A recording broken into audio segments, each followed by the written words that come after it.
Again, if anybody else is asking for mic and video privileges, just raise your hand and I'll be more than happy to help you.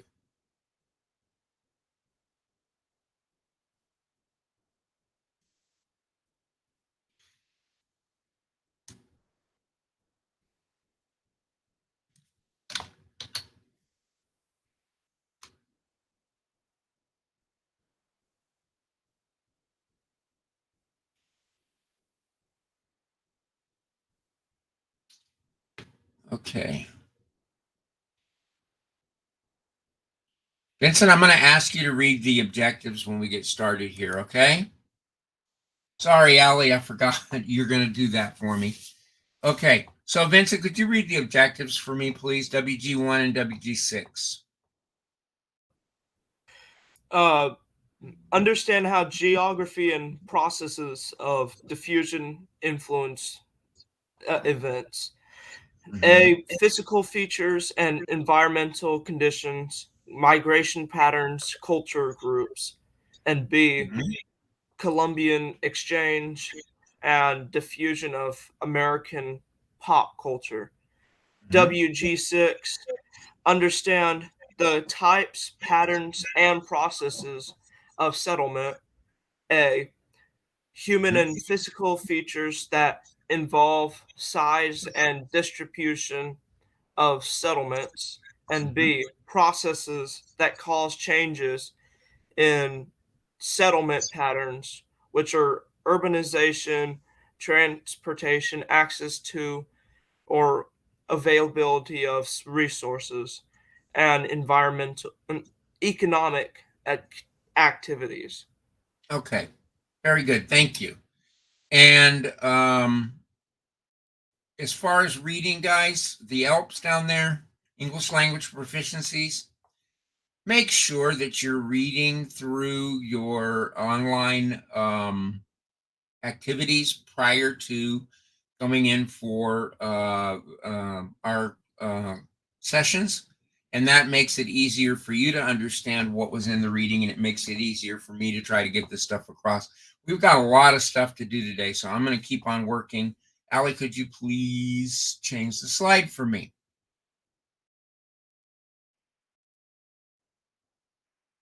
Very good. Real quickly, I'm going to give you guys about a minute. Let me set a timer here, okay?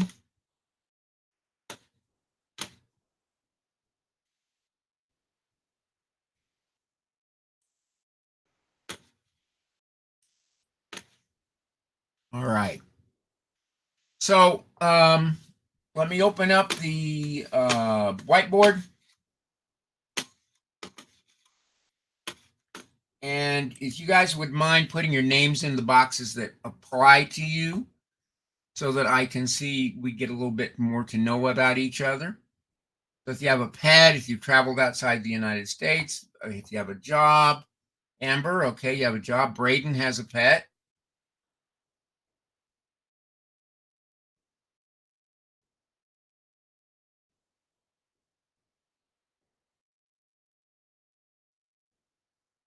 Okay, I got you, Vincent. Betsy, what language do you speak other than English, Betsy?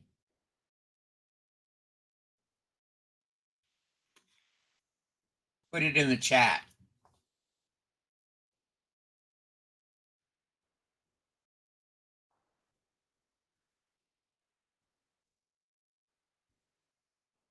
I like to play video games myself. The ones I play, though, are the old 80s kind. I have an emulator thing that I bought from Walmart or from Sam's last year, and it's like a stand-up video game machine. I love it. I just have to have a place to put it. Taking care of others. Okay. A lot of people like anime.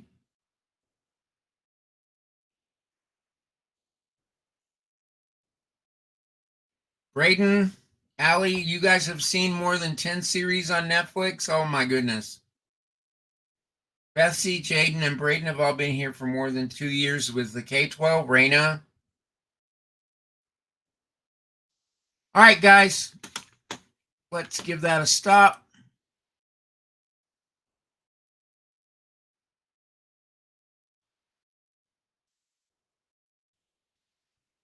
All right. Okay. Let's see.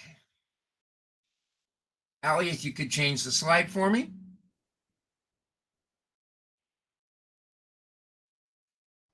Three major countries in North America and their capitals. Can anybody in the chat box please give me the three major countries in North America and their capitals?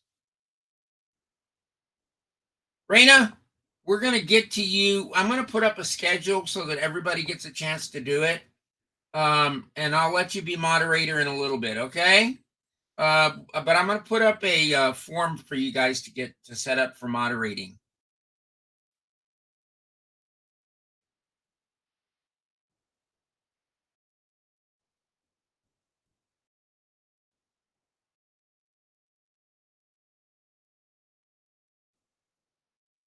Mexico is Mexico City. Good.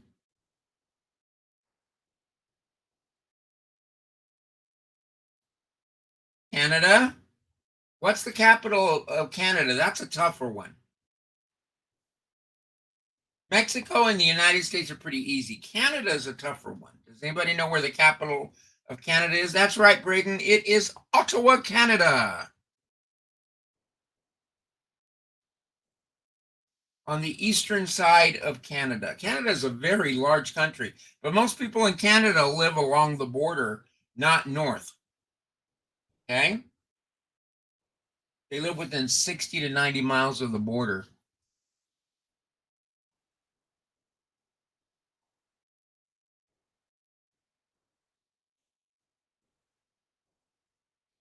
Vincent, I'll make up the form because I want to be able to collect the data and keep it in here in on my side. So I'll have to set the form up, but I appreciate that.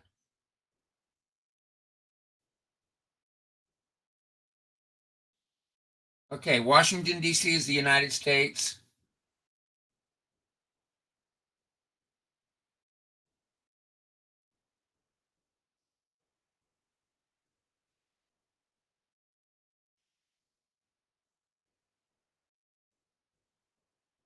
What's the Smoky Mountains? Is that a capital or a country?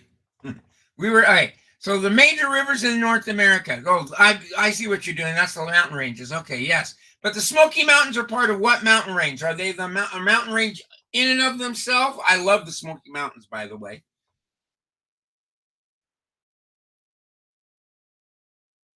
Canada is a part of the British Commonwealth. It is an independent country, but it is also connected to Great Britain. Yes, just like India is. It's part of the British Commonwealth. Smoky Mountains. Okay, Mississippi and the Rio Grande are two of the major rivers. What other major rivers are there? And then on the Smoky Mountains, what mountain range are the Smokies part of? What mountain range are the Smokies part of?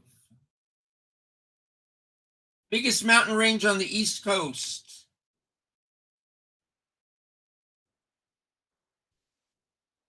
Anybody? The Smokies are a part of another mountain range. What mountain range are they a part of? The Smokies are part of the Appalachian Mountain Range. Okay? They are part of the Appalachian Mountain Range. There are two major mountain ranges in the United States. What are the two major mountain ranges in the United States? Rocky is one. That's on the west side.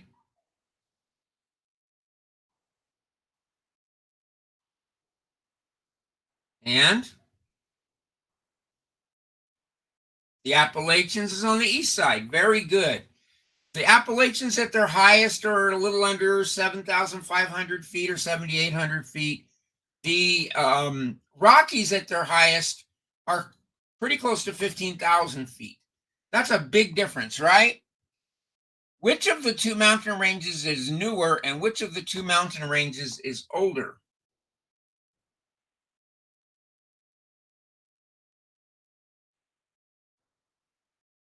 Okay, Allie, thank you. Which of the two mountain ranges is newer? Which of the two mountain ranges is older?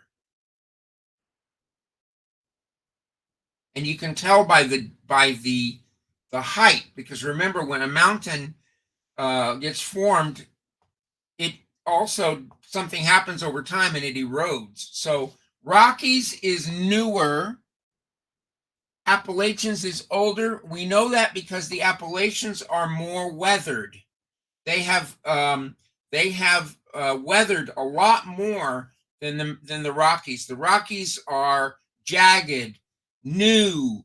I mean, relatively new.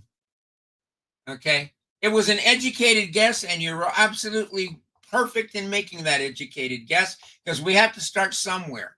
But do you all understand why erosion in this case makes a big difference? Okay. The Appalachians are not anywhere near, as my mother always said, they call them mountains, and I can't see where there's a mountain here.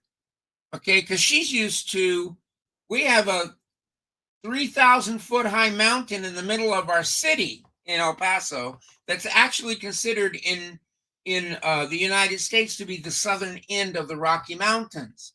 So we're accustomed to these big, tall mountains that go all the way up through Arizona, through New Mexico and into Colorado. Okay, and if you go to the East Coast, what they call mountains are molehills to us in the West Coast, and in the rest of Texas, my dad always told me there was nothing between Amarillo and Canada but a fence post. There's anybody from Amarillo? Okay, our Great Lakes: Lake Huron, Lake Michigan, Lake Superior, Lake Erie, and Lake Ontario. Okay. All right. Allie, let's move forward because we got lots to do.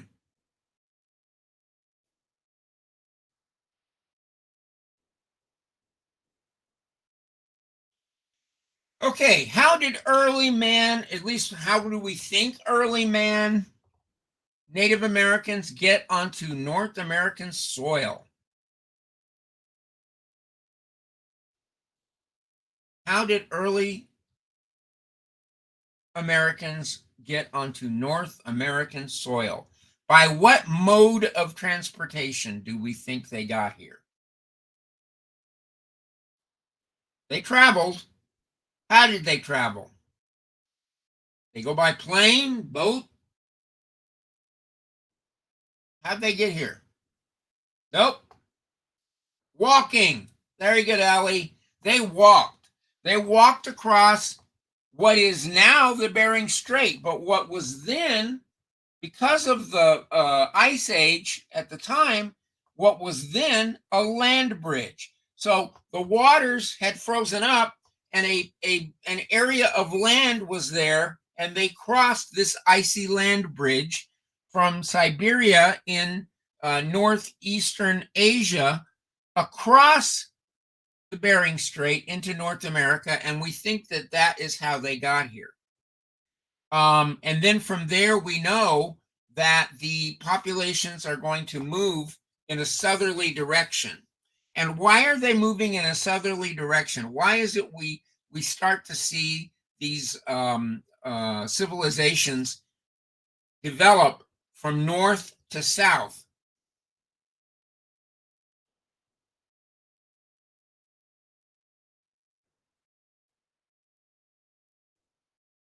Okay, one of the reasons is they're looking for food. What else? Why is the development of early Native Americans from north to south? Because they get here on the northern part of the continent and then they start to move south.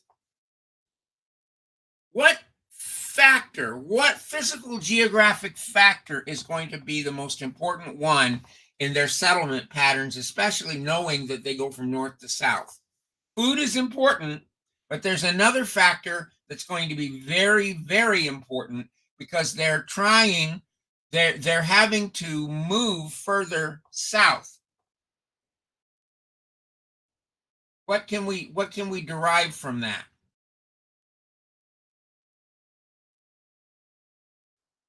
Why do people travel from New York City to Florida for 6 months out of the year? If they can. The weather, climate. Climate's going to have a very big impact because they're going to travel south and follow these latitudes. They follow the food, true, but they're also following the climate. And the further south you go, the warmer the climate is, the more temperate the climate is, the less subject to change in terms of temperature and in terms of variations in weather patterns. Okay. What about Texas, Vincent?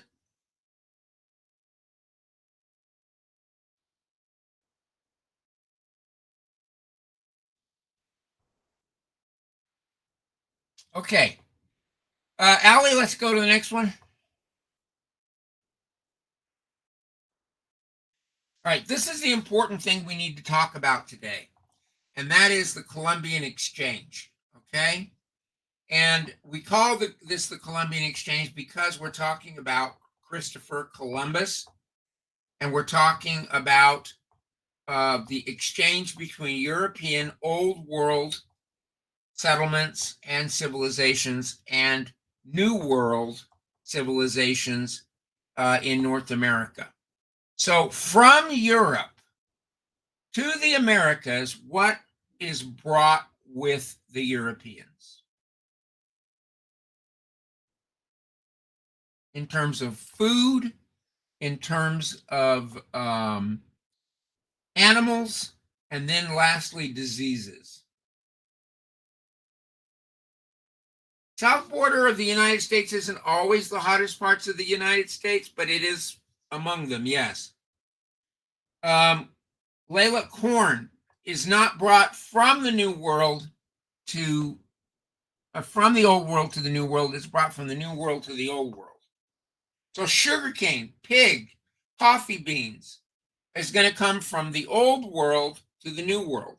And sugarcane is going to become very important, especially a little bit later when we start talking about slavery and the triangular trade. We'll talk more about sugar. Sugar and tobacco and cotton are going to be very important, but that comes just a little later. All right, so whooping cough is one of the diseases that gets brought over.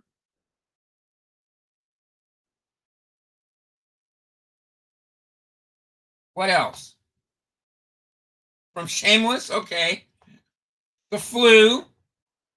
For them, the flu probably wasn't much of a deal, but for anybody who had never been exposed to the flu, how big a deal is it? It's deadly. That's right. Okay. As we know now, when a new or a novel disease comes upon us and we don't have any immunity to it, it'll kill us. And until we develop that immunity. Okay, so olives and onions are being brought over. Different seasonings from India and from Asia. Where did Columbus think he ended up, by the way? He thought he was in India. So he calls that area that he lands in the West Indies. But it wasn't where he was. But he thought he was in India. So what does he call the natives? Indios, Indians, which have nothing to do with India because they were not from India. He was not in India. Okay. All right. So now from the New World to the Old World, what is brought back?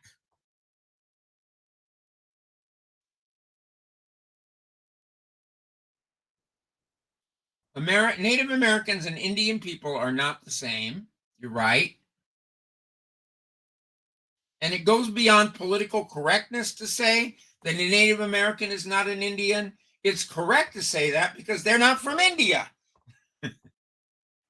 Okay, question is, what's being brought from the New World to the Old World? Corn, pumpkin, squash, pineapples.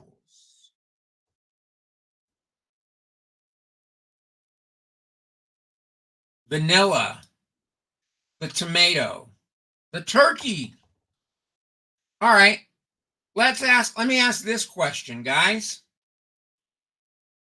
We all love Italian food, and Italian food is based on that we know is based on what main commodity that's brought over from the New World to the Old World?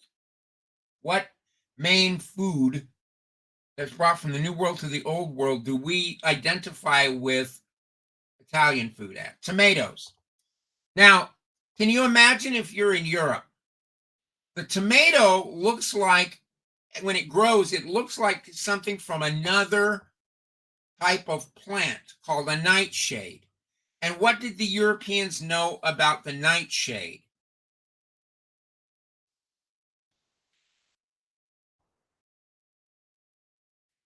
Yes, Allie, it was deadly. It was poisonous. It is poisonous. If you eat the fruit of the nightshade plant, you could die. Okay? But in southern Italy, actually, I'm sorry, northern Italy, in Naples, they're suffering a crop failure and they're hungry. And so they've had this plant brought back and it seems to grow very well. And they start to eat it. I guess they're just willing to take the risk, hoping it'll at least keep them from starving to death. And so they eat this thing and they discover, hey, this is pretty good. And I didn't die. And so all of a sudden it changes. This is true cultural diffusion. It changes an entire culture and way of life, that one plant, right? And in Ireland, the same thing with the potato. They depend on that to a point where when the potato crops start to die off in the 1860s, you start to see a forced migration from Ireland to the United States because they're starving to death. So the tomato is an interesting food to study when it comes to the Columbian Exchange, a very major food. The potato, also a very major crop. Corn, what would we be without corn today? We depend on it for everything. Oil, sugar. Most of our sugars come from oil, come from corn. And it also is used in making a lot of our products. Okay.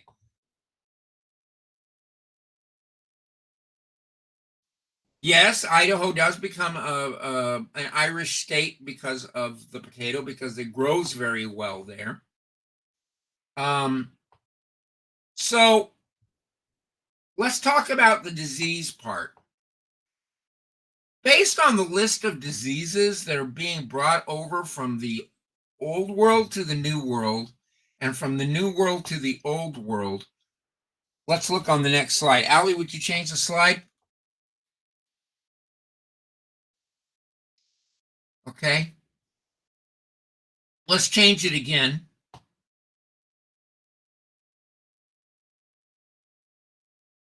Good. This is animals: the bee, the cat, the camel, the chicken, the cow, the dog, the goat, the goose, the horse, the pig, the sheep, the silkworm, the water buffalo, the rabbit, and the rock pigeon all come from the Old World to the New World. And then the alpaca, the dog, the guinea pig, the llama, and the turkey come from the New World to the Old World. So a lot of animals, new animals, are being brought over. What's the most important one of those animals that are brought over that are going to change the lives of the natives? The horse. Absolutely. Okay, let's move on. Next slide. Okay. The horse changes the lives of the Native American tribes on the Great Plains because it allows them to shift to a nomadic lifestyle. Instead of waiting on the food to come to them, they can come to the food, and they start to hunt bison from horseback. And this is very important for them, right? Now, the dog is interesting because there's dogs that develop in Europe and the Middle East and Africa, and then there's dogs that develop in North America independently of the dogs that develop, but they're all coming from one source, which is the Canis lupus, the wolf. But it's interesting because the dogs that are developed in the New World and the dogs that develop in the Old World are very different in terms of a lot of their genetic history. Let's move on. Okay, corn provides little nutrition, and it has to be planted one part at a time. And that's in the New World, coming to the Old World. In the Old World, you had millet, oat, rye, and rice, and these are things that can be scattered from seeds, and they provide more nutritional value. So they give the natives more nutritional value. But corn is adopted by the Old World, and it becomes a food source as well. Move on.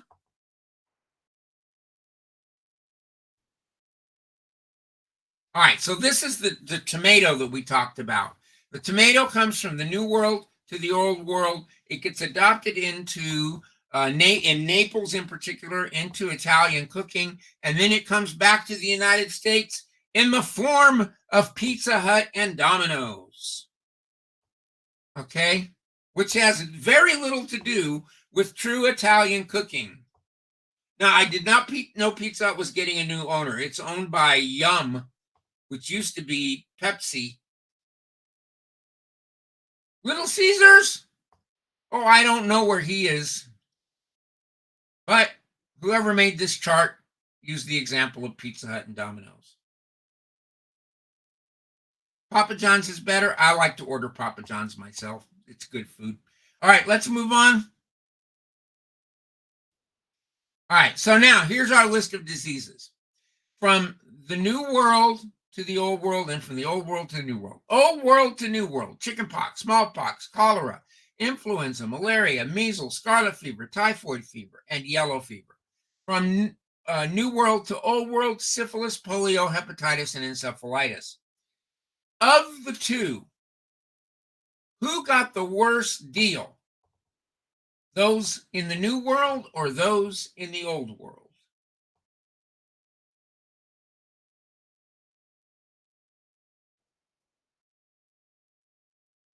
Yeah, the New World has a lot of influences on it, and one of those big influences has to do with the problem of the diseases. Because the diseases, let's go to the next slide, Allie. The diseases are much more serious. They have a much more serious impact on the population of the New World than they do in the population of the Old World. So just the fact that the list from the Old World is so much longer a list. And this led in part to the devastating effects of Old World diseases on North American populations. Did the conquistadors really have to use weapons in order to be able to overcome a good number of the Native Americans? Nope.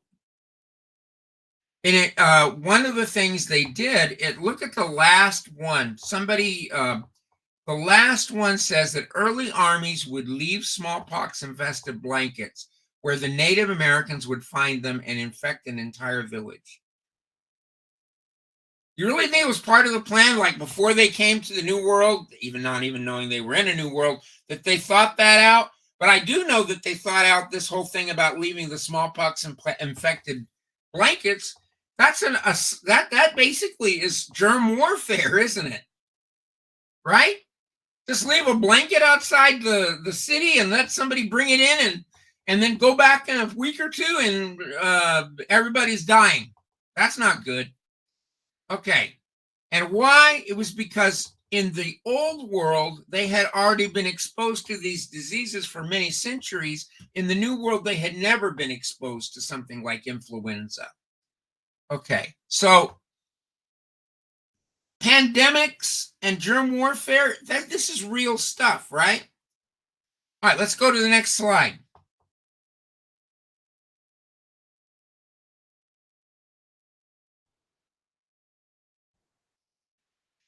Okay, so why are Europeans coming to the New World originally? Why did Columbus set sail? And my elementary school teacher lied to me, and she said it was because he wanted to prove the world was round, which was not true.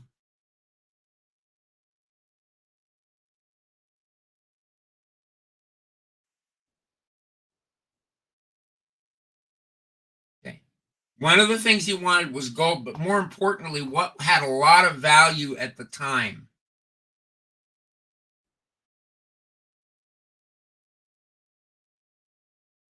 So he was looking for India, and what was coming from India that had so much value? It wasn't gold. Spices. He was looking for India because he wanted to profit from the spice trade. Okay, so in 1492, he set sail from Europe to the Caribbean, discovering what is he thinks is India and the West Indies, but it was actually a whole new world, literally. Not to take something from a Disney song here. So he completes several voyages. Then other Europeans come to the New World and they start trading, and you end up with the Columbian Exchange. So what are some of the positive impacts of the Columbian Exchange? We didn't know that no one knew. Amerigo Vespucci was a map maker, and he was the one that America is named after him. Columbus did not name America. Amerigo Vespucci gives it its name because he publishes the first maps. And they're not accurate, but they're pretty close.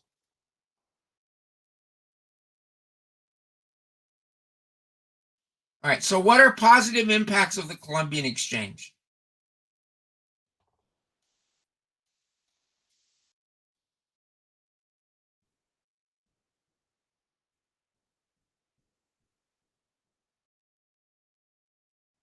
New foods and animals, okay. Is that more a positive for the New World or the Old World? Or both?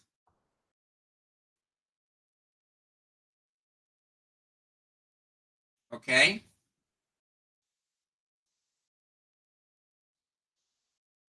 What else? What are some other positives?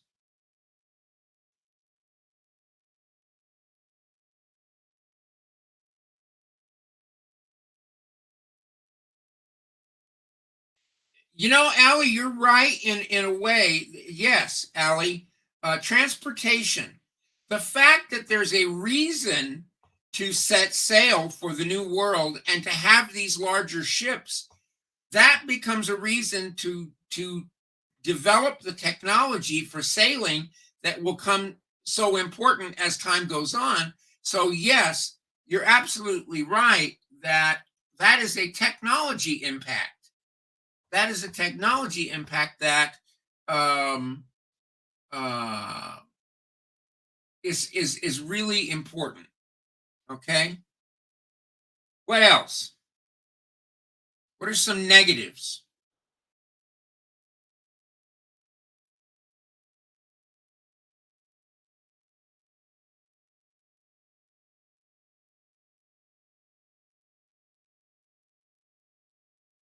The negatives are the diseases. Yes.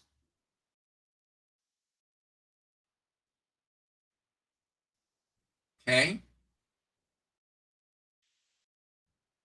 Yes, natives were to an extent made into slaves, especially in Mexico, Central America, and parts of South America.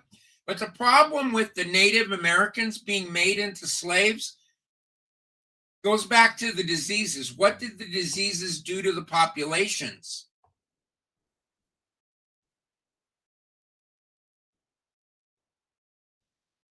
Why did Africans become much more, yeah, decrease the populations? It weakened them. So Africans are hardier. They've been exposed to these diseases, and because they've been exposed to these diseases, they have more immunities. They can work harder. You can get more work out of the African than you can out of the Native American, which is one of the reasons why taking Native Americans and making them into slaves didn't work too well. But the African slave trade did work well, which we're going to get to next. All right, let's move on.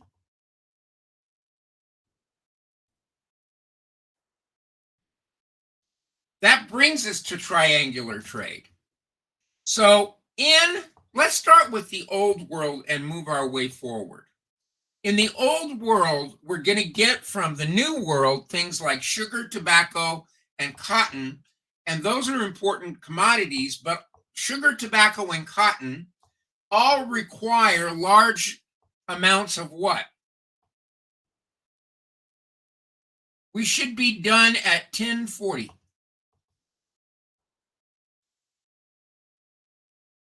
Got 10 more minutes left.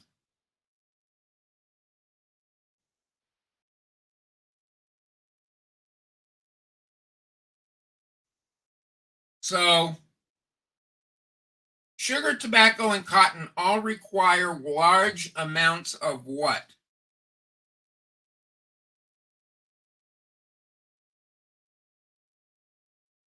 Workers and land. Right. So those are two important things. You have to have plantations for these, and you have to have large numbers of people that are going to work and for very cheap. And you can't get cheaper than free, because that's what slavery was all about. But slavery itself is not a cultural phenomenon that's really popular in Europe. Where does the cultural impact of slavery come from? Raina, we're going to do the moderator a little bit later. I'm going to put out a form and we'll figure out what days everybody gets to be moderator. Okay, so Africa had a centuries-long tradition of tribal warfare and African kingdoms going to war with each other, and each would conquer the other's people and make them into slaves. So there was a tradition of slavery in Africa. And so when the settlers, or when the people from the New World are exposed to the slave trade in Africa, they take goods and trade them, like textiles, rum, and manufactured goods, and trade them for African slaves. And it's African on African violence. This is not like a ship of white conquistadors arriving in Africa and going off and capturing African slaves. These people were already captured and they're sold along the eastern coast or western coast of Africa. They are sold to the European traders. Do we all understand that? That this is African on African violence. And yes, families got torn apart. Absolutely.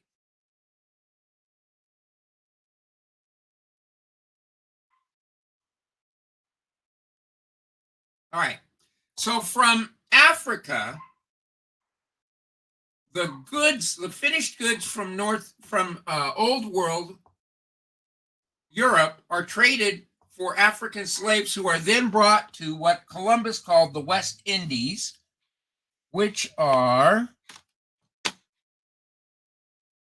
over here in the Caribbean, off the coast of North America. And they are put on sugar plantations and later tobacco and cotton plantations. So they are then working these sugar plantations, and then the sugar, the tobacco, and the cotton are brought over from the New World and traded again in the Old World in Europe. And so now you have a triangle. Do you all understand this? And you notice it says that the English used Native Americans and then they switched to African slaves. Why did they switch to African slaves? How is the movement of items in the Columbian Exchange, how is that important here? What did we say about African slaves that made them more valuable in terms of being a worker than those of the Native Americans themselves? What was the problem with turning the Native Americans into slaves?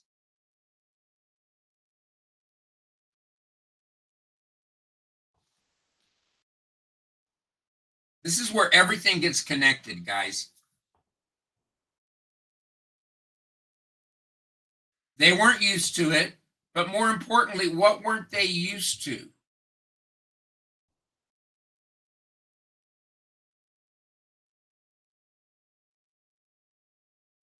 The African slaves had already been exposed to European diseases, but weren't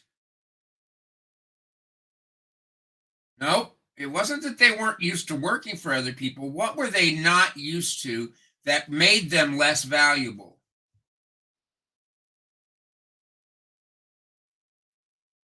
Something made them less valuable. It actually made their lives a lot shorter.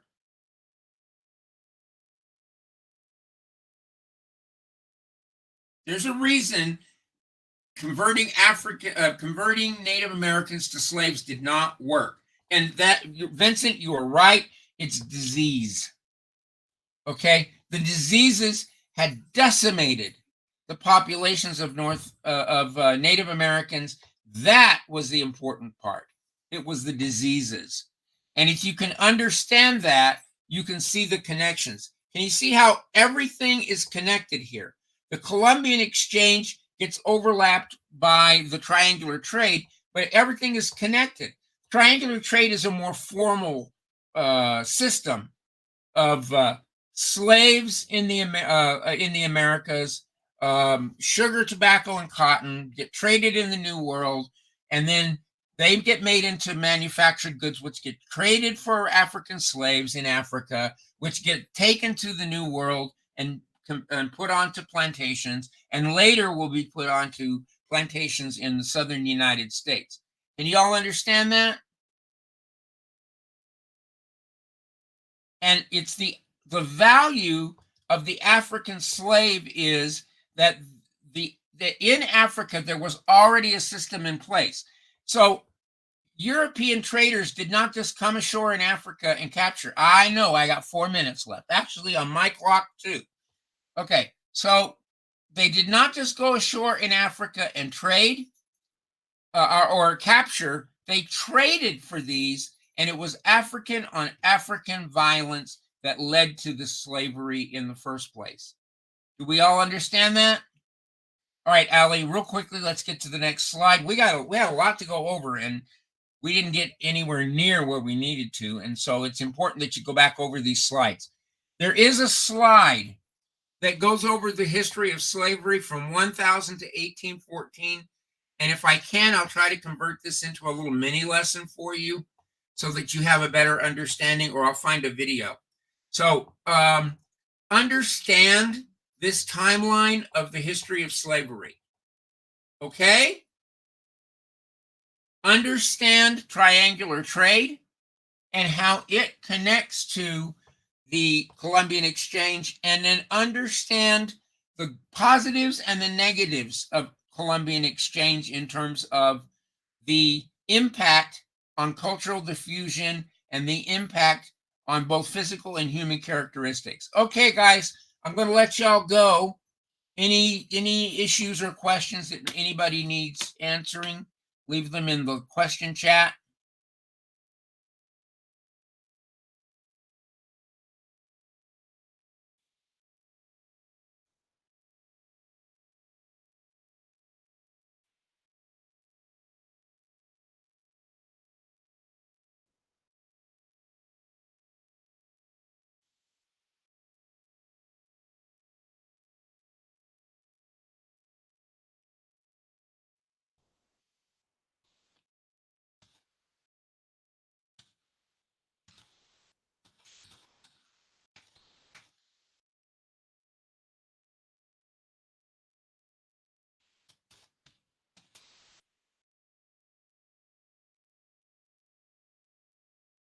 All right, guys. See y'all later.